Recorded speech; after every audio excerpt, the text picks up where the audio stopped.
2017 is over, which means it's time to do all the top 10 lists, or in my case, whatever I can get to with my crazy schedule, so I'm just going to record a bunch at once, which means that by the time we get to the end of these, if I sound dead, y'all know why. But without further ado, it's time for the top 10 worst anime of the year, because this is kind of the first one I felt like doing. And before we get started, a couple things I want to explain. First up, in my opinion, the big thing that sums up bad anime in 2017 was boring but competent. There was a lot of anime that came out this year that felt like it was made well, but ultimately just didn't really feel like it had a lot of effort put into it. Like, there was a lot of stuff that settled for bare minimum to me, and a lot of people kind of ate it up. There's a couple things on here people loved, but ultimately, for me, just fell short when I expected more from these particular anime. So remember that going into it before you prepare your hate comments. Also, Black Clover's not on here because it's not over yet, and also I find it too generic to be particularly good or bad. Handshakers, many people's worst of the year because of its bizarre visual style, terrible character designs, and overall cookie-cutter plot, I kind of found entertaining for just sort of how dumb it was. Also, I did like the main girl. She was the one redeeming thing. So that's not on here. And also, before anyone asks, Yu-Gi-Oh! Arc 5 is not good or bad enough to be on here. And to be perfectly honest, I still don't know how I feel about that show. But without further ado, let's get started. Our first thing people will be mad about is number 10, Sakura Quest. This anime is funny at times, and part of it is it's so damn long. Part of the problem here is that it was very repetitive, it was very formulaic, and felt very generic as far as these sorts of anime, as far as these just sort of stories go. Like, the other problem is this felt way too much like Parks and Recreation or a lot of other sort of sitcom-y type things. It's not one of those things where it's not a particularly bad anime, it just didn't stick out, and with its beautiful visual style and all-around pretty well-developed cast of characters and very memorable side characters, it deserved better. It's on here more for the annoying disappointment factor than anything else. ACCA is cool, stylish, and has some interesting ideas, and that's about it. I didn't really find anything of substance to this anime. A lot of people loved it, thought it was very creative, but ultimately I felt like it was too concerned about just making you think it was cool to really do anything with it. It has some interesting political ideas and stuff, but I don't really think they really go anywhere. The characters are pretty drab and uninteresting and generic, and the story really is just kind of this slow, meandering. It claims something is going to happen, and then when that thing does happen, I can't tell if it's smart or dumb because I've just lost interest. Combined with the fact that this world feels like it was made up 5 minutes ago and has no real believable way it could exist to me. Also combined with the fact that the main character is really boring, plus all the twists and turns in this are either super obvious or too convoluted for me to take seriously, and you just have a perfect example of just a disappointing dumpster fire. I enjoyed Blue Exorcist when it first came out, so when I saw Season 2, I was kind of interested in seeing where it was going to go. Then I found out it went nowhere. Blue Exorcist Season 2 makes the incredibly stupid decision to completely disregard the final part of the anime, Season 1, because it was television only, which, to an extent, I understand, but ultimately you then need to go somewhere interesting with it. In the same way Full Metal Alchemist Brotherhood elected to have to re-go over some plot points, but amping up the intensity on everything to make it more exciting, this anime does not do that. The one really interesting thing about Blue Exorcist was seeing how everyone had to deal with learning Rin was the son of Satan. That is completely repeated here. It is done arguably worse and more cliche, and sitting through it again is really drab and really boring and really uninteresting.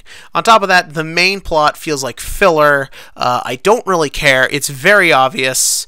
All the new characters they introduce are forgettable, and ultimately the final battle comes down to fighting a house. I'm not kidding, people. They fight a house. That is lazy and generic if I've ever heard of it. So this one's really going to piss people off. I hated Recreators. I seriously hated this. If it wasn't for the fact that the show looks nice and does some cool stuff at times, it would be much higher on this list. But ultimately, to me, Recreators felt like this overly long, pretentious, obnoxious, just kind of mess. Like, the show's length is the biggest problem, having to stretch every plot point out. And above all else, the show makes the outrageous sin of tell, don't show. There are a lot of scenes that are just people sitting around talking, but they're not even talking about anything that interesting. None of the ideas for how this world could exist or how this show could happen ever play a serious part in the show. As well as that, they keep bringing up more ideas and stuff to make you think it's intelligent. This is actually an illusion in order to make you realize that you're just watching a generic cookie-cutter plot that they just threw a bunch of excess shit onto. On top of that, I hated the MC, and I really don't get bothered by Mary Sue type characters that much. And even though I liked this character at first, Meteora just became such a cheat for this show, it was obnoxious. I still want to review this because I'm sure this will be my #1 point of contention on this list for most people. But ultimately, I was just super let down by this. In the middle of this list is honestly the thing that really feels like it belongs in the middle. Eromanga Sensei. It's funny enough to not be #1. I think it's even lower on this list than Orimo was back in the day. But it suffers from most of the same problems of Orimo, and because it is trying to force these problems into the plot, it kind of makes it just feel uneven. All the good humor in this gets negated by all the bad humor, including Sagari, who is just one of the most annoying characters I've ever seen. And you just get a show that really is not smart enough to do anything it wants to do, or clever enough to even make its failures interesting. And yeah, you're just in the middle. King's Game, like Handshakers, was enjoyable for how bad it was for a while, but after a while, it just fell into that takes itself too seriously, and it's just really dumb and convoluted. I know the book, or I think it's a light novel. I know it's a beloved light novel, and a lot of people were really hyped about this, but I can't imagine this is a good representation of the source material. The animation feels cheap and uninspired, and looks like it belongs 10-15 years ago at this point. None of the horror scenes are scary, which is kind of the biggest deal in a horror anime, but I could have forgiven that if it had good suspense or tension or made me care about the mystery of what is the King's Game or where it comes from, but it didn't. And therefore, everyone seemed to hate this. So its to be continued ending basically means go read the novels or go find something better to do.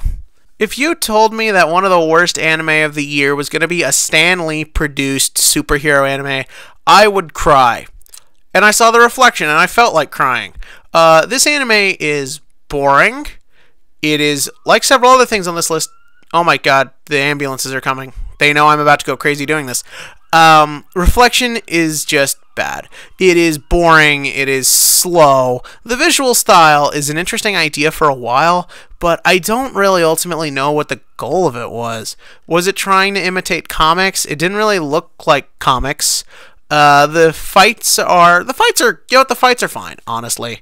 The characters are bland and forgettable. None of their decisions make sense, and honestly, the show is just more of a letdown.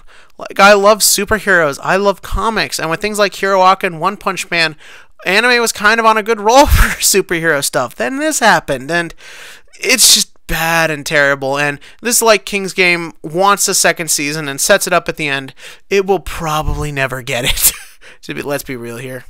Knights and Magic is that special kind of bad where you feel like it brings a whole genre down with it. In this case being Isekai and the giant robot genre. Pretty much nothing about this anime works. The isekai element is ultimately forced and never plays a role into anything. The giant robots, though I kind of like a lot of the designs, ultimately it's really weighed down by the fact that the main character is just an annoying, obnoxious little shit. I really don't get the joke of just making him cute like a girl if you're not going to really take advantage of no one taking him seriously because he's a kid. I don't really care for any of the other characters. I don't really care for this plot, and ultimately there was just nothing about this that worked, and I love giant robots. My most anticipated anime of the season is the Frank thing that Trigger's doing. I don't even know the title, but it's Trigger and there's giant robots. The animation in this is okay, I guess. It doesn't really work or move or look good, but ultimately, if it just sort of came together a bit more or felt a little inspired, like just someone tried, I could have maybe liked it, and I wanted to like it so badly. I'm sure many of you thought Kino's journey would be #1 considering the final episode of the show broke me, but ultimately Kino's journey is 2 and #1 are interchangeable, honestly, but Kino's journey is 2 for right now because there was a couple moments of entertainment, but ultimately this anime is absolutely terrible. Like some of the other bad things on this list, it feels cheap and uninspired. It takes good source material and doesn't really bother to do anything with it. Every episode feels long, boring, and dragged out. All the sort of intellectual ideas it attempts to bring up have been done better in other shows, and honestly are not even done that well here. There are many episodes where, as much as I'd like to think about the ideas the episode brings up, I just find myself stuck up on how terribly they were presented to us. With shows like this, you need to give them to directors who really are interested in doing something different with it. I don't know if they wanted to follow the source material too much, or more likely were just commissioned to, but ultimately the series just feels cheap, uninspired, and very, very bland. Kino might be... No, Kino is somewhere on the worst protagonists I've ever seen list. No personality, no character, nothing interesting about her, and that's how I sum this anime up. I don't care if almost everything else on this list probably was dumber. I don't care if many of the things on this list look worse. I don't care if many of the things on this list are probably in actuality worse. Fuuka is the worst anime for me because nothing else pissed me off more than this piece of garbage. Fuuka is one of the, if not the laziest, most uninspired, bland, just completely obnoxious and very cynical. This anime knows that teen girls eat up teen romance. So all this anime feels like is, how can we cater to that demographic?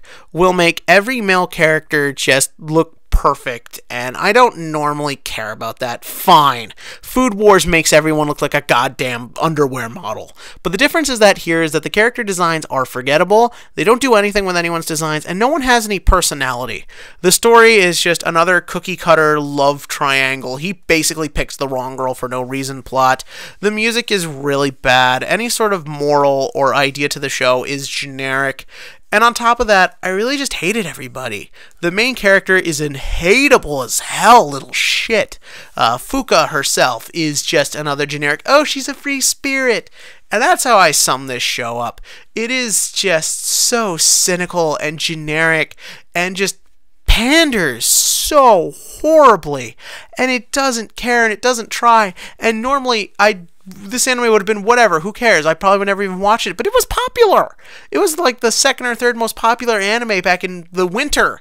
And because of this, I watched it because, oh, there's got to be something to it. Nope, there's nothing to it. And every time something like this gets popular, it's taking attention away from things that deserve the attention more. And I know this is from a manga from a while ago, so maybe they just wanted to keep it accurate. Hell, maybe this show was made several years ago and they just sat on it for a while. It feels it. But yeah, no, this was just, I just hate it because I got stuck with it. It's bad mostly just because of it was the fact that it was popular. Maybe some of you will think that's a bad reason to hate it, but I think that's the best reason to hate it. What did you think? In the comment section below, give me your thoughts on this list. If you thought something else should have been here, what your worst anime of the year list is. And before anyone asks, well, why isn't this other anime here? I probably just didn't watch it. And as always, click to like, click subscribe, and I'll see you in the best of list.